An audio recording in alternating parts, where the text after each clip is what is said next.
Hello and a very warm welcome to a brand new edition of World Panorama with me, Frank Pereira. Over the next half an hour, we'll bring you a roundup of all the significant events that have taken place around the world this week. First, a look at the headlines. US-China flashpoint in the South China Sea. Washington alleges construction and reclamation work being carried out by China on islands in the region is a threat to regional stability. Beijing rejects charges. Fierce shelling by rebels in East Ukraine, the most severe fighting since the shaky truce took effect, prompts Prime Minister Petro Poroshenko to warn of an all-out Russian invasion. US steps out of post-9/11 oppressive surveillance data collections as it looks to strike a balance between privacy concerns and worries over terror attacks. USA Freedom Act replaces the far more hawkish Patriot Act. Nearly 400 people feared killed as a cruise liner overturns on the Yangtze River in China due to a freak storm. 331 bodies pulled out after the vessel is uprighted. Only 14 survivors out of more than 450 in the boat.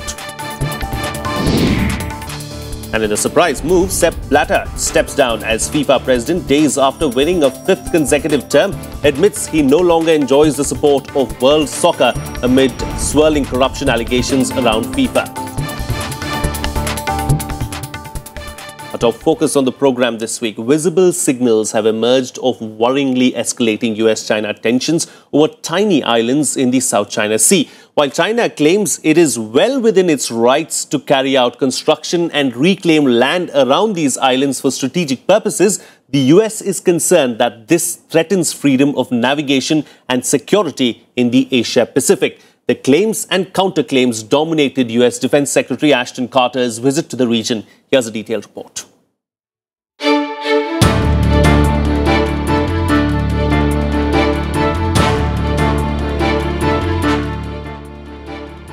There should be an immediate and lasting halt to land reclamation by all claimants. We also oppose any further militarization of disputed features. A strong-worded warning from the Pentagon top boss on the spurt in construction and reclamation activity by China as well as other regional states in the South China Sea, as he embarks on an 11-day-long visit to various countries in the region. The center of tensions lies here, several islands in the South China Sea, where China is carrying out construction and reclamation to improve what it calls living conditions of its personnel working there and for disaster prevention needs. But the US reads this as threatening freedom of navigation and security in the Asia-Pacific, reacting sharply on Chinese reconnaissance of its missions to the area. The United States opposes militarization and the creation of tensions in the South China Sea. Even though we are not a claimant to the South China Sea, we, like every other country in Asia and really around the world, have an interest in freedom of navigation, freedom of the seas, and peaceful resolution. Over the last 18 months, China has constructed lighthouses, reclaimed land, and even says it's within its powers to construct an air defense identification zone in the South China Sea. But current conditions, it said, did not warrant one. For now, it maintains that too much is being made of the matter. 关于防空识别区的问题，中国政府和军队从没有说过即将划设南海防空识别区。要不要划设防空识别区，取决于我们对空中安全是否受到威胁和威胁的程度，以及各方面综合考虑。The White House has reacted directly to calling Chinese actions aggressive and counterproductive. President Barack Obama stressed that China had no right to act bully. He even extended help to region states against China. We think that land reclamation, aggressive actions by any party in that area are counterproductive. And we will continue as an Asia-Pacific power to support all countries who are prepared to work with us to establish and enforce norms and rules that can continue growth and prosperity in the region. US Defense Secretary Ashton Carter, on a visit to Asia, has reached out to Vietnam with military assistance and also to India for its Act East program. The South China Sea as a massive trade route means happenings in the area have global repercussions to a battle for strategic might in Asia. Bureau Report, Rajya Sabha Television.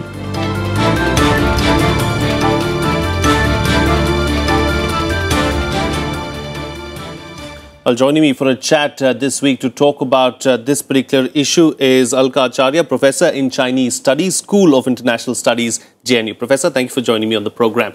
You know, China has always been aggressive. That's nothing new as far as the South China Sea is concerned. But this time around, the US, as always in the past too, the US has raised this issue many times in the past, and now again they've raised this issue.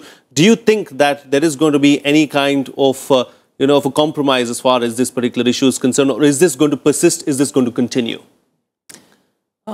See, let's take two basic facts first and put them on the table before we go on to look at what is happening now. Because it's not just US and China, it's also Vietnam, which is a major player in this dispute. See, the first thing is that there is not just one or two, but actually 6 claimants to these islands. And since the late 50s, particularly when the convention on the UN Convention on the Sea was signed, since then China has been advancing its claim because they say that since it is a dispute, they need to establish their claim before things get solidified. Second thing is that over the past 2-3 decades, all the countries have from time to time made some kind of a construction of some sort on these islands which are being disputed.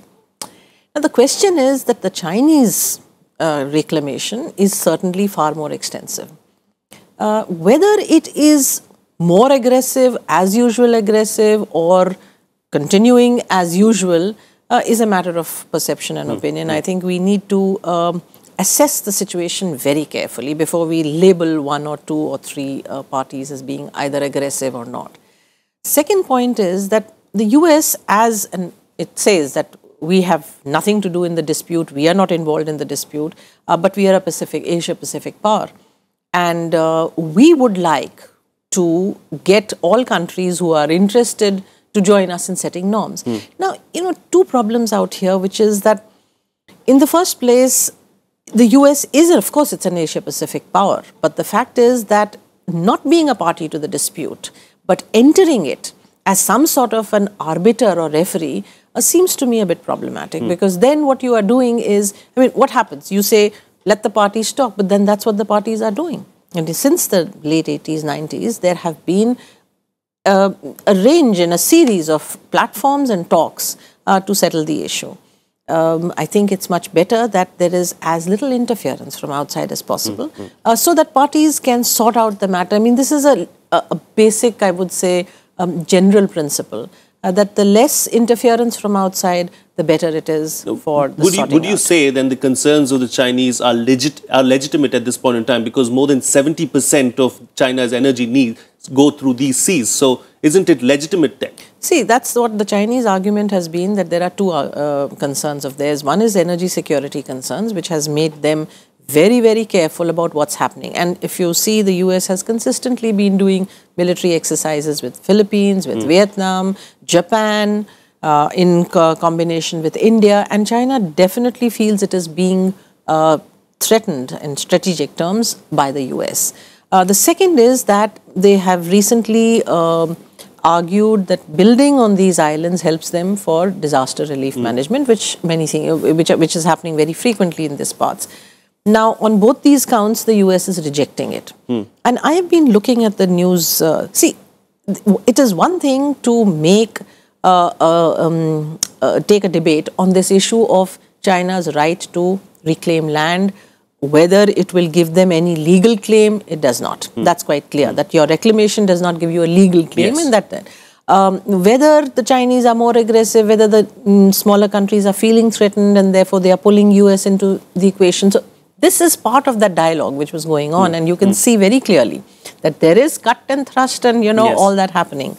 The question really is that when the US, and for the last 2-3 days, I've seen a lot of reports. Okay, the first time the Pentagon makes this announcement that, how do you counter the claim that this is not for peaceful purposes and that this is aggression. You say that there is artillery that the Chinese have posted on this.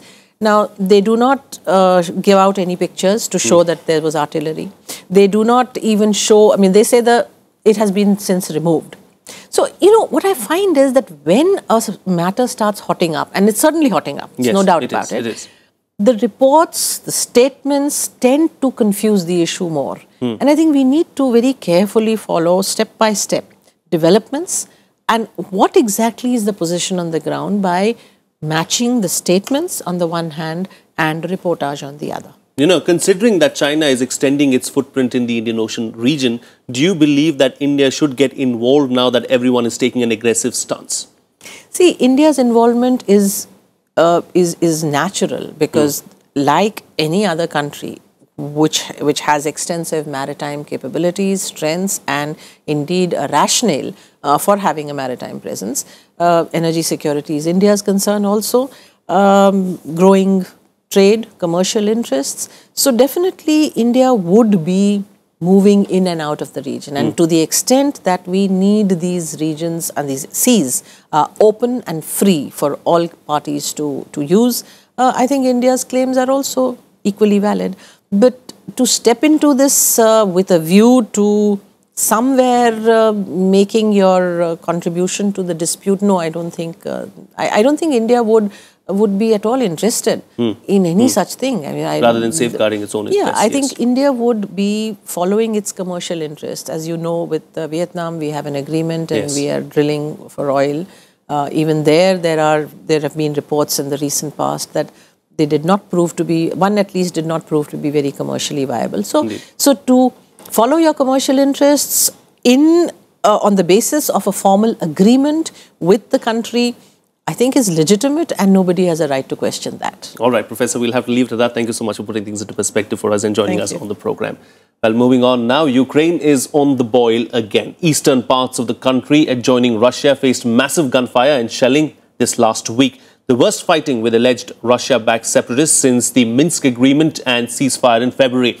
For the first time ever, the Ukrainian president has told his military to prepare for a possible full-scale invasion by Russia all along their joint border. Here's a report.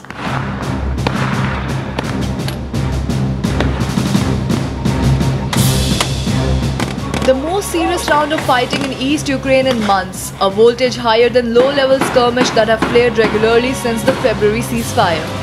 Use of tanks, mortars, artillery in Mariinka, Donetsk and surrounding areas of East Ukraine on Tuesday moved the president to issue a rare warning of a full-blown Russian invasion. He pointed out massive Russian mobilization on the Ukrainian border. Військовим бути готовим як до відновлення наступу ворога на Донбасі, так і до повномасштабного вторгнення по всьому периметру кордону з Російською Федерацією. Ми маємо бути реально готовими до цього. Зараз на території України знаходяться 14 російських батальйонно-тактичних груп загальною чисельністю, яка перевищує 9 тисяч військовослужбовців. Концентрація російських військових поблизу державного кордону в 1,5 рази більше, ніж рік тому. News agencies have put out stills of alleged Russian troop amassment near the Ukrainian border. Notable are missing number plates and removed insignia on the mobile rocket launchers, tanks and artillery. Kyiv and its Western allies insist Russia is stoking fires in eastern Ukraine. Ukrainian military officials say several Ukrainian servicemen and civilians had been killed in the fighting. The rebels blamed Ukrainian forces for indiscriminate shelling of populated areas. The Russian leadership maintains politics and geopolitical agendas are to be blamed. К сожалению, линия на подчинение судеб целых народов односторонним геополитическим замыслам привела к тяжелому внутреннему кризису на Украине. Минские договоренности 12 февраля находятся под постоянной угрозой срыва из-за действий киевских властей, пытающихся уйти от своих обязательств по налаживанию прямого диалога с Донбассом. The Kremlin accuses Kyiv of provoking new fighting with the aim of putting pressure on the European Union, which is due to decide on whether to extend economic sanctions on Russia soon. At the UN Security Council session to discuss the crisis, Russia and Ukraine traded accusation on the escalation in violence. The Organization for Security and Cooperation in Europe, that is on a monitoring mission in Ukraine, pointed out that the worst sufferers were civilians. Civilians continue to bear an unacceptable price. They are killed and wounded as both sides continue to place military positions in and around civilian infrastructure. Their property and livelihoods have been destroyed. The Minsk agreement and shaky ceasefire had taken shape in February this year, after the talks between leaders of Ukraine, Russia, Germany and France. Holding on to it now will take a dose of stronger international pressure. Bureau Report, Rajya Sabha TV. Well, it's time for a short break now, but still to come. Leaders of the anti-ISIS coalition met in Paris to chalk out an action plan against the group in the face of its rapid expansions in Syria and Iraq. That and much more coming up. Stay tuned, we'll be right back.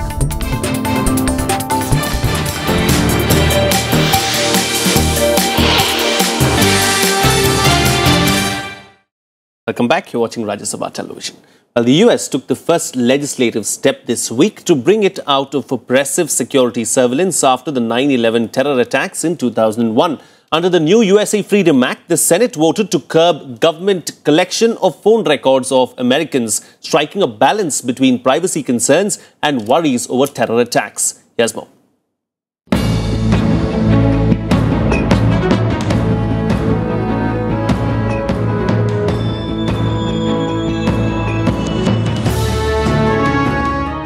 (67 for, 32 against). The USA Freedom Act passes muster in the Senate after weeks of debate and build-up, ushering in the country's most significant surveillance reform since 1978, the first major retrenchment of government spying powers since the 9/11 attacks.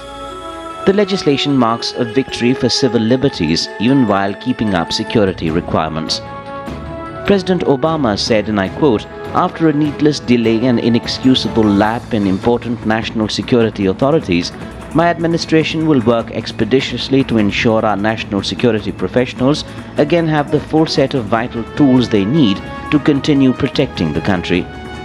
Post 9/11, the Patriots Act had enabled the US National Security Agency (NSA) and Federal Bureau of Investigation (FBI) to collect phone records of millions of Americans regardless of any person's background or behavior. But that changes now. The government will need a targeted warrant to collect phone metadata from telecommunications companies. The Foreign Intelligence Surveillance Court, called the FISA Court, which reviews those warrant requests, will be more transparent. And besides these two clauses, the Freedom Act reauthorizes Patriot Act provisions that lapsed early on Monday. Both Republicans and Democrats came forward to support the new legislation, though many pointed out the continued terror threat and holding on to a surveillance mechanism against it. And that's the important lesson we learned on 9/11. Unfortunately, it's been so long ago now, many people have simply forgotten, or they don't feel like this is an imminent threat. But I believe when Director Comey says they have open inquiries in all 56 FBI field offices about the potential threat of homegrown terrorists, I take that very, very seriously. And I believe that it's absolutely reckless for us to take any unnecessary chances. NSA contractor Edward Snowden's 2013 leaks are said to be behind the US government's shifting stance on surveillance and selective data collection. The technical and legal aspects of the new data collection system will take shape over the coming 6 months, towards a complete stop to sweeping collections of metadata that violated privacy norms. Bureau Report, Rajya Sabha Television. Well, there's news of tragedy on the Yangtze River in China that has been in the headlines this entire week. More than 400 passengers on an ill-fated cruise liner, Eastern Star, are believed dead, days after the boat overturned in a freak tornado on the river on Monday night. This is China's biggest ever maritime disaster. 331 bodies were pulled out from the ship on Saturday morning after it was uprighted and lifted from the riverbed. Intense search operations for survivors and bodies over 4 days were declared ended on Friday morning, with officials saying that there was no more chance of finding anyone else alive, in addition to the 14 survivors that have been found, including the captain. More than 200 divers were deployed to search every cabin on board submerged in murky water. The army and armed police had also been called in. Scouring of surrounding areas was also carried out. The Chinese government has ordered a detailed probe and all help to bereaved families. Some 1,200 family members of the missing arrived in Jianli town on the riverbank, helped by around 100 psychologists that were brought in to help. Candlelight vigils have been held in memory of the dead. Well, let's take a look now at some other news that made headlines around the globe this week.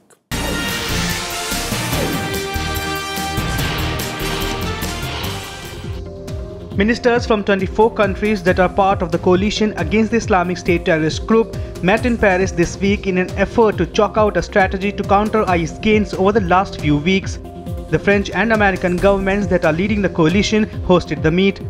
However, the group did not embrace any major changes, even though over the past few weeks, Syria's government had lost control of the strategically important city of Palmyra and the Iraqi government has lost control of Ramadi, the capital of Anbar province, to the Islamic State.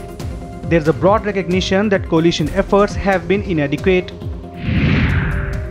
Myanmar brought ashore more than 700 boat people it had kept at sea for days aboard a seized vessel. The 727 migrants were found drifting in the Andaman Sea on Friday in an overloaded fishing boat that was taking on water. Myanmar's Navy brought the vessel to the coast of Western Rakhine State, where they disembarked on Wednesday. Witnesses said authorities separated Bangladeshis from Rohingya before taking the Bangladeshis away in buses. Meanwhile, the United States called on the country to help solve the migrant crisis by recognizing the rights of its Muslim Rohingya minority. Nearly 175 people were killed in a massive fuel explosion and fire at a petrol station in Ghana's capital, Accra. The fire on Wednesday night started as people in the city were trying to cope with 2 days of heavy rain, which has left many homeless and without power. It is thought that people were in the petrol station sheltering from the downpours when the fire broke out. A spokesperson said the waters caused the diesel and petrol to flow away from the gas station, and fire from a nearby house led to the explosion. President John Dramani Mahama has announced 3 days of national mourning to begin on Monday.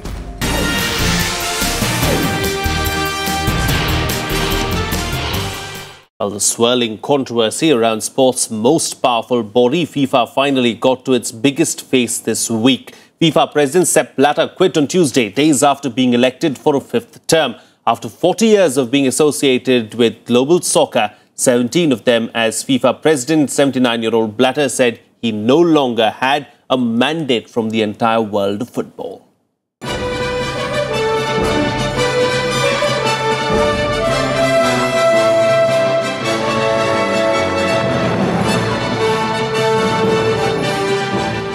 He had weathered a spate of storms around FIFA's working over the last few years, but the latest one did prove strong enough to knock him out of the most powerful spot in the game, or at least decide to step down under some pressure. Bien que les membres de la FIFA m'aient conféré ce nouveau mandat, ce mandat n'a pas le soutien de l'intégralité du monde du football, et j'entends par là des supporters, des joueurs, des clubs, de tous ceux qui vivent, qui respirent et aiment le football. Within minutes, Blatter's stepping down echoed on TV headlines across the globe, with signs of Asian and Australian networks in particular happy with his going.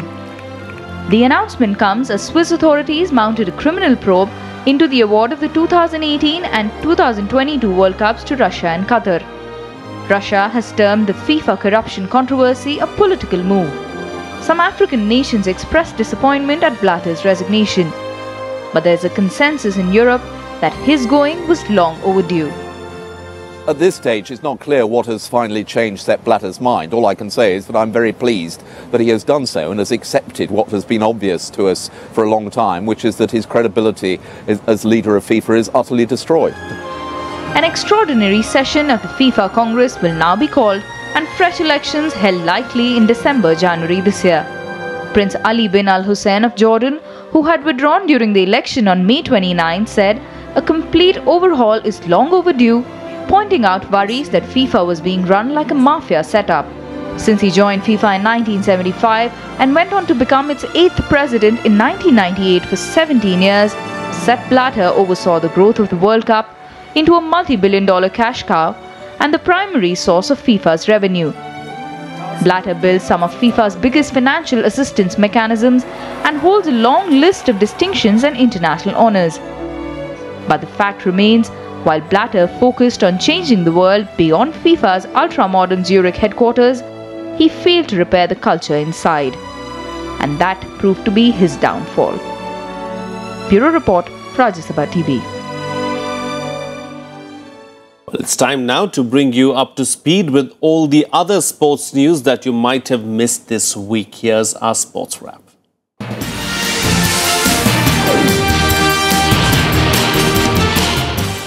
Umpires Cliff Gaffney and S. Ravi have been promoted to the ICC's elite panel of umpires for 2015-16.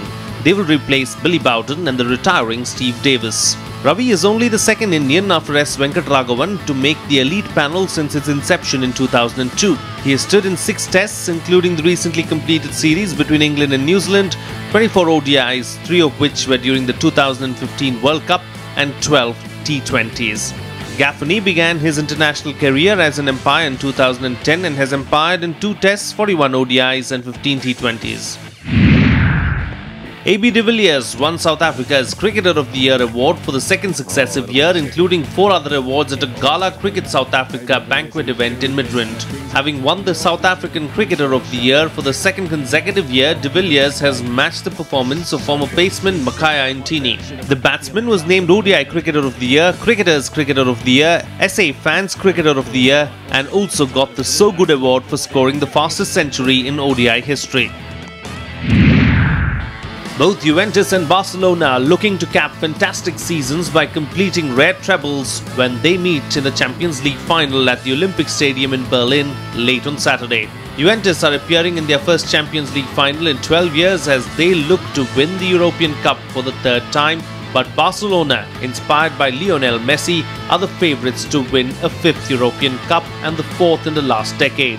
Only 6 other clubs have ever won a domestic league and a cup double and the European Cup in the same season, with Celtic's Lisbon Lions of 1967 the first.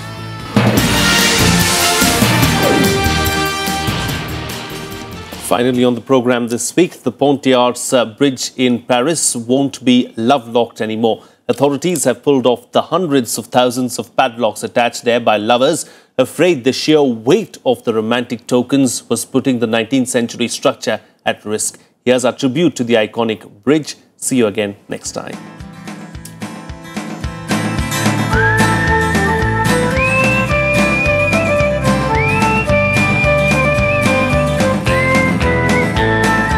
I think they should at least put it in a museum.